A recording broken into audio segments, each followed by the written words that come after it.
দিমু। আরে কি ব্যাপার, টাকা মনে হইতেছে। আরে ভাই এগুলা কি? আপনি ওগুলা টাকা নেন নাই? দেখছেন ভাই, দেখছেন এখন টাকাগুলো বের হয়ে গেছে। ভাই আপনারা বললেন টাকা নেন নাই, তাহলে এগুলা কি? হ্যাঁ ভাই, টাকাটা আমি নিছি, কিন্তু কেন নিছি শোনেন। আল্লাহর রাস্তে কেউ করে ভিক্ষা দেন, আল্লাহর রাস্তে কেউ করে ভিক্ষা দেন, আল্লাহর রাস্তে কেউ করে ভিক্ষা দেন। আরে এই পিসিমের বাড়িতে দিয়ে অনেকগুলো টাকা, মেয়েটাকে দেখে মনে হচ্ছে অন্ধ। এই সুযোগ কাজে লাগাই তুইব, আশেপাশে লোকজনও নাই, কিভাবে মারা যায়। আল্লাহর রাস্তে কেউ করে ভিক্ষা দেন, আল্লাহর রাস্তে কেউ করে তোর ভিক্ষা দেন। ভিক্ষা লাগবো? আচ্ছা দাঁড়া, তোকে আমি 50 টাকা ভিক্ষা দিচ্ছি। হ্যাঁ কিরে পিসি, তোরে কিন্তু আমি 50 টাকাই দিলাম। হ্যাঁ আশেপাশে লোকজন নাই, এই সুযোগে কাম গড়াইলেই। আরে ওই লোকটা কি করতেছে? অন্ধ মেয়ের টাকাটা মেরে দিচ্ছে।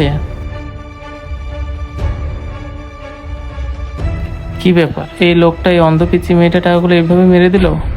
না, এর একটা ব্যবস্থা নিতেই হবে। এবার বুঝলেন ভাই টাকাগুলো কেন চুরি করছি? এই লোকটার কারণে আসলেই ধরা খেয়ে গেলাম। কি ব্যাপার ভাই, এই জঘন্য কাজটা কিভাবে করলেন?